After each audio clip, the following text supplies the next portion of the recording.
Probably like Monday when I walked into the room and there was 30 new faces and I had to introduce myself to everybody. I think the most it's probably the most fun is just getting to know people, really. So it's a lot of brand new relationships and like important relationships. And so, like, just spending time, like FaceTime with Jed and Carter, with driving down to Wrigley like once or so a week, and just getting to know people.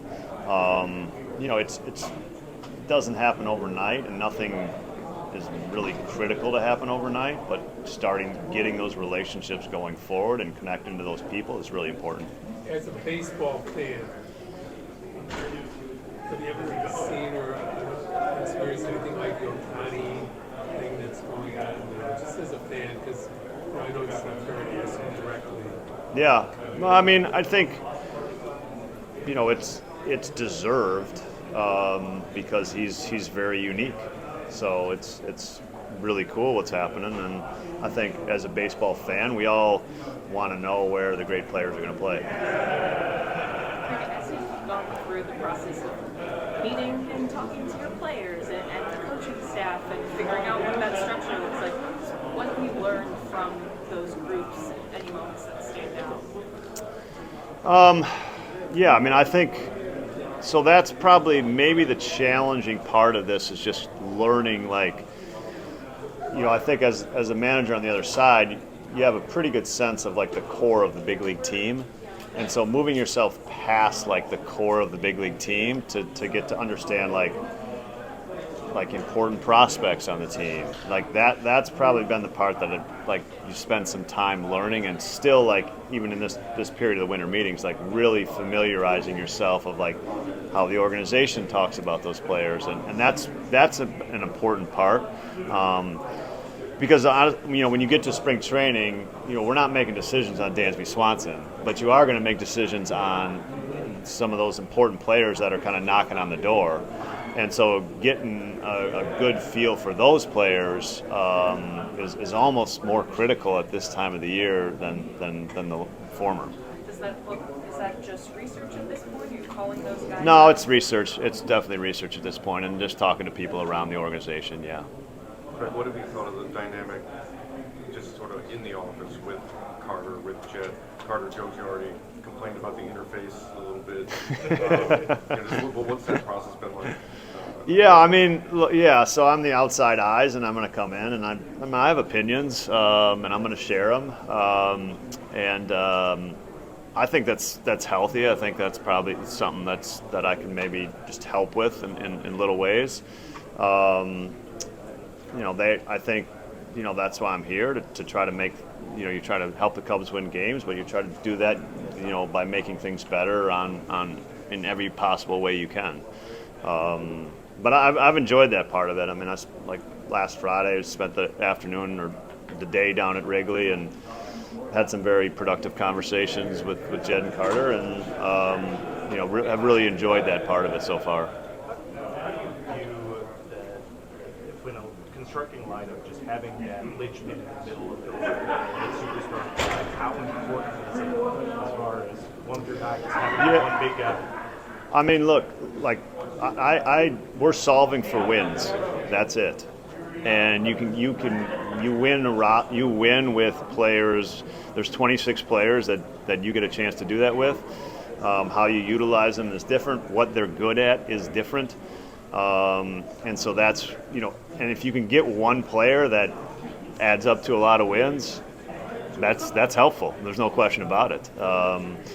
But you're solving for wins, and that's a puzzle you're putting together. That's the hard part about roster building, and it's the challenge that every team faces in an off season with player movement. How different is it for you coming from an organization where you probably had a limited payroll when you went to the winter meetings and maybe had to be more creative, and then coming to the Cubs to have more financial flexibility? Yeah, I mean, look, the names you're discussing are different. I mean, there's no question about it, and the conversations you can be involved in are different. I think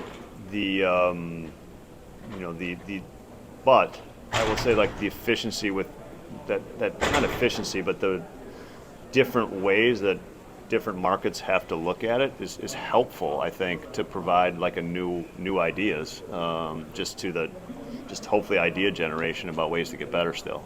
As you do this transition, have you been on the phone with some free agents? Yeah, not a lot, but yes, yeah. Craig, have you guys met with Ohtani? And the reason this is in the context of Dave Roberts just described in detail their meeting with him. Have you guys met with him? I have not.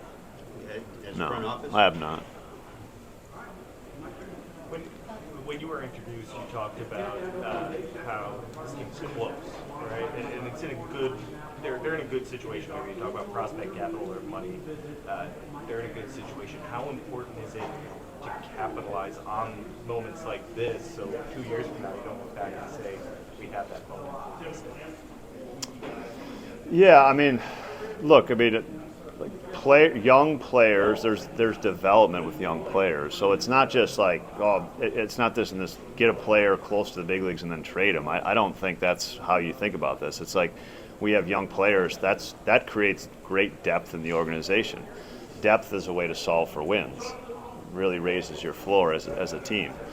So I think players continuing to develop. Not every prospect turns out to be a regular major league player, but some turn out to be better than you think too. So it's good to have. I think at this time the Cubs have like a really good foundation and base and numbers right now, along with some potential high-end players, and that's at this time of the year that creates a lot of conversation, but it's also trying to figure out ways to keep those guys developing so that they add wins to the major league team.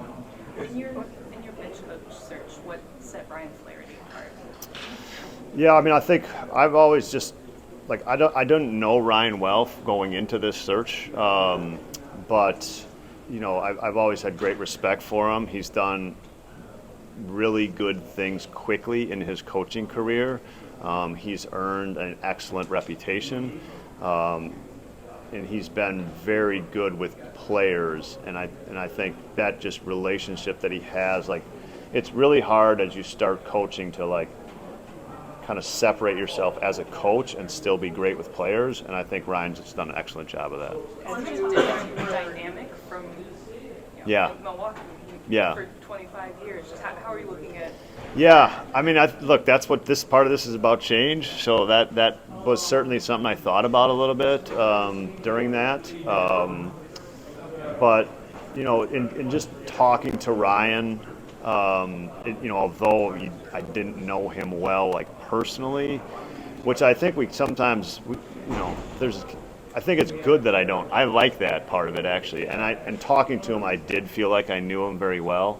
And I did feel like I know where our conversations are going to go. And I'm looking forward to a new, fresh set of eyes there to help me see different things.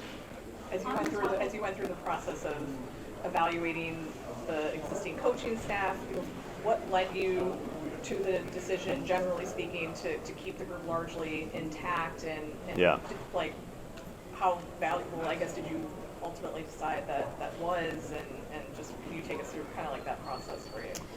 Yeah, I mean, I think, look, a bit of a late start on the coaching staff process for a number of reasons. And ultimately, in large part, decided that this was the staff that they wanted to come back with again, and just talking to them and, frankly, talking around the industry about them. I've felt like it was largely a good staff in place, and there were some really good pieces in place, and that there were some places for growth on the staff that I think I can help with, and really I'm looking forward to doing that with some of these guys. There's some just really good tools there that I think we can use and hopefully make better, and in the end just to help players.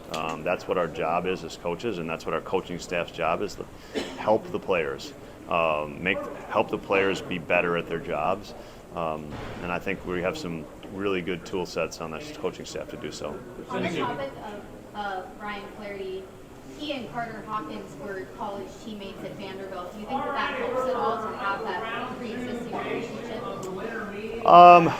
Yeah, I mean it's funny. So like that there's different connections, and certainly Carter and Ryan have a connection.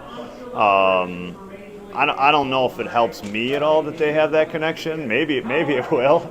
But I think, my connections were through some Vanderbilt people as well. Pedro Alvarez, who Ryan knew very well, is a friend, and then somebody that's I've worked with a little bit. So, I think Ryan, more so it's just how Ryan has done his job the last 4 years as a coach is what really interested me in him.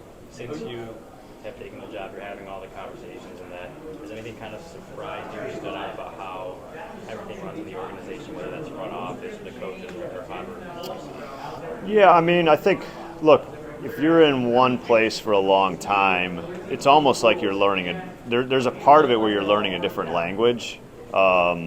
In terms of like just the information systems that a team uses, it's a different language and just learning to speak that language a little bit and learning to read that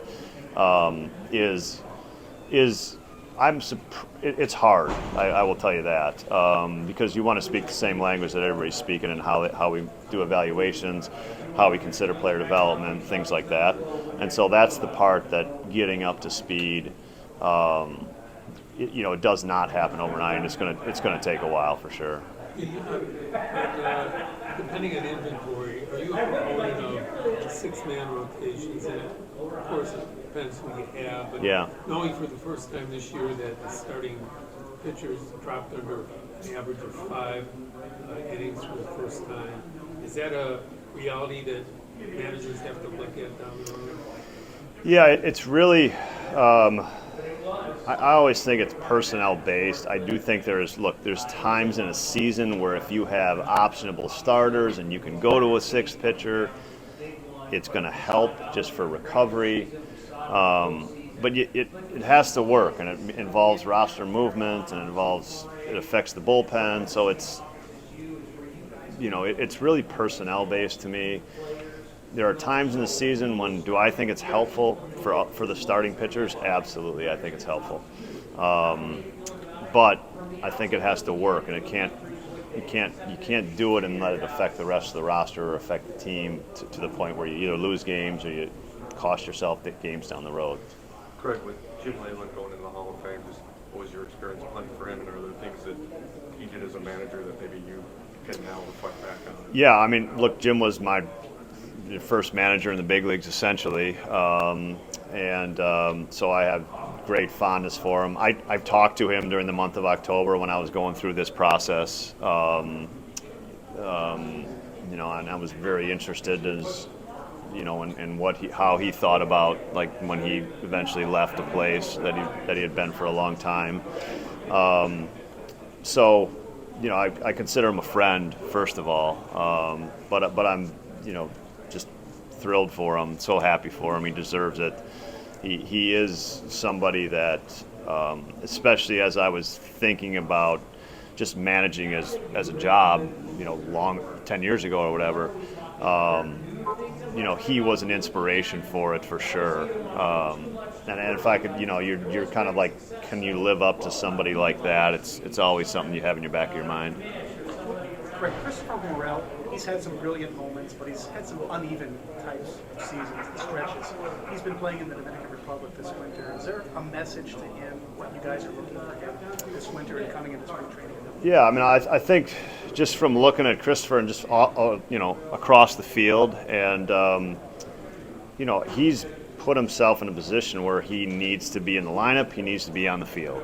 And that's a good thing. Now where, that's where we have to figure out. But I think to sit here on December 7th or whatever, December 3rd, and say we've got to have it figured out, or that he might be a versatile piece. Mookie Betts was a versatile piece for a pretty good team, So I think that's how, I think he's earned his way into a lineup. There's no question about that. He's an exciting young hitter. Just the nature of he's kind of forced his way into lineups, and the Cubs have, up to this point, moved him around the field because he's forced his way into the lineup, and that's a good thing. I see that as a really good thing. The positional part, we're going to have to figure that out, and that's going to be part of the challenge of spring training. But I don't know that I'm going to tell you like this is the position. I don't think that helps the team. I think positional versatility, creates a good floor for your team, so that when things inevitably happen to your team during the season, that you're choosing from better options than just one option. And so that's where the players that have defensive versatility are incredibly valuable players. Have you been seeing Seiya Suzuki as opponent manager? Yeah. What do you expect from him? Yeah, I mean, I think so. The one thing I saw last year is as the season went on, Seiya became a very dangerous hitter, and to the point of there were stretches where he was just a scary bat in the lineup, and someone that you had to really, really be careful of as an offensive player. So I think he keeps taking steps forward as a hitter in the major leagues, and if you one more step, and we're talking about a really scary offensive player for the rest of the league. How would you describe your philosophy when it comes to guys wanting to play 162 games? A guy like Dansby who wants to be in the lineup every day. Yeah. Maybe there's that trade-off where it's better if you do find rest occasionally. How do you kind of view that concept and handle that with players? Yeah, I mean, I think the first thing is just getting to know the players for sure is the first thing you have to do. I'm not opposed to players that want to play every day. Who would be opposed to that? That's a good thing for the team. Does it make you the best player you can be? Is it the best for the team? Those are the things we have to figure out and we have to assess. And really, we do that. I don't know. Again, that's not a decision we're going to make on March 15th either. That's a decision you make as the season goes on, and really you make it as what's best for the team. I think that's how you make the decision. It's not what's best for the individual; it's what's best for the team. You said you haven't met with Ohtani. Knowing who you are, is that supposed to be an indication of the team's interest in him? You know what I'm saying? I mean, look, I don't think this is my spot to talk about individual players. It's a great question, but not the spot to talk about it. We all silly like the mayor.